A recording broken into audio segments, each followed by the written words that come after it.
Assalamualaikum warahmatullahi wabarakatuh.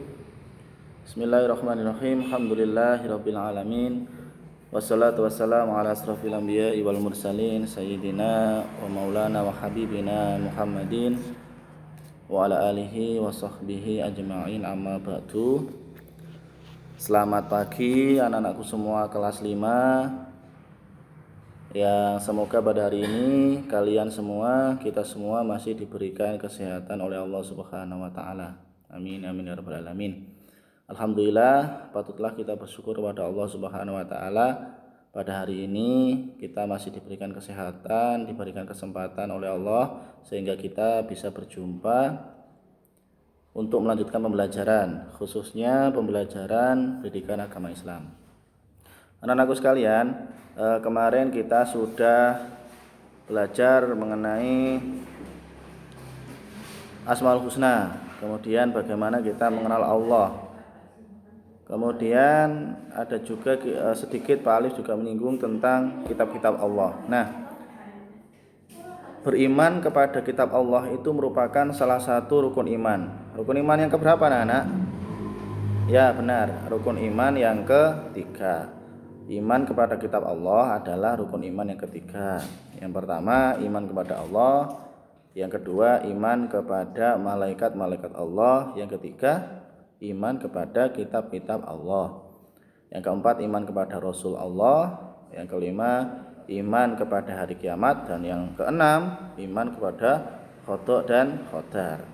Itu kalian harus hafal. Nah, untuk pembahasan hari ini adalah khusus tentang rukun iman yang ketiga anak-anak, yakni iman kepada kitab-kitab Allah. Kitab-kitab Allah ini juga disebut dengan kalamullah, karena memang ini firman Allah, perkataan-perkataan Allah, pesan-pesan Allah yang disampaikan kepada kita. Melalui siapa? Dulu itu dibawa oleh malaikat Jibril, kemudian disampaikan kepada Nabi dan Rasul pilihan yang mendapatkan kitab suci. Di dalam Al-Quran surat An-Nisa ayat ke-136 Allah Subhanahu wa taala berfirman, "Ya ayyuhalladzina amanu aminu billah wa rasulih wal kitabil ladzi nazzala ala rasulih wal kitabil ladzi anzala min qabl. Wa may yakfur billahi wa malaikatihi wa kutubihi wa rusulihi wal yaumil akhir faqad dhalla dhalalan ba'ida." Yang artinya, ya ayyuhalladzina amanu, wahai orang-orang yang beriman, aminu billahi, tetaplah beriman kepada Allah, wa rasulihi, dan rasulnya. Rasulnya di sini disebut dengan Nabi Muhammad ya. Rasul kita yang mendapat kitab Al-Quran adalah Nabi Muhammad. Wal kitabil ladzi nazzala ala rasulihi, dan kepada kitab Al-Quran yang diturunkan kepada Rasulnya. Kemudian min qabl itu, dan juga kitab-kitab yang diturunkan sebelumnya. Artinya dari sini kitab suci agama Islam itu sebelum Al-Quran juga sudah ada. Kepada siapa saja nanti kita akan bahas ya. Kemudian lanjutan ayatnya, wa may yakfur billahi, barang siapa ingkar kafir pada Allah, wa malaikatihi, dan malaikat-malaikatnya, malaikat Allah, wa kutubihi, dan kitab-kitabnya, kitab Allah, wa rasulihi, rasul-rasulnya, wal yaumil akhir, dan hari kemudian, faqad dhalla dhalalan ba'ida, maka sungguh orang itu telah tersesat sangat jauh ya. Dari ayat ini kita bisa mendapat pelajaran bahwasanya kita harus benar-benar memegang iman kita ya. Rukun iman yang keenam itu harus kita pegang sampai akhir hayat nanti. Seperti itu anak-anak.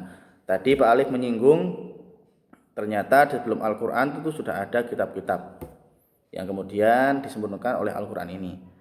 Kita akan coba bahas sedikit ya. Untuk Al-Quran kita semua tahu bahwasanya Al-Quran ini adalah wahyu yang diterima kepada Nabi Muhammad SAW ya, melalui malaikat Jibril, melalui perantara malaikat Jibril. Nah kemudian kitab yang lain apa saja? Secara urut dari awal itu ada kitab Taurat. Nah, Kitab Taurat ini diturunkan kepada Nabi Musa alaihi salam. Yang diisi di dalamnya itu sedikit banyak menyinggung tentang the Ten Commandment ya, atau 10 perintah Tuhan. Kemudian yang kedua ada kitab Zabur. Kitab Zabur ini diturunkan kepada Nabi Daud alaihissalam. Di dalamnya secara sekilas itu berisi tentang pujian-pujian kepada Allah Subhanahu wa taala.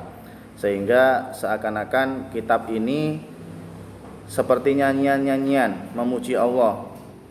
Sehingga dulu itu dikisahkan Nabi Daud itu sering membaca kitab ini, melafalkan kitab Zabur ini, kemudian diikuti oleh hewan-hewan, ada burung, gunung, semuanya itu mengikuti lantunan dari kitab Zabur ini.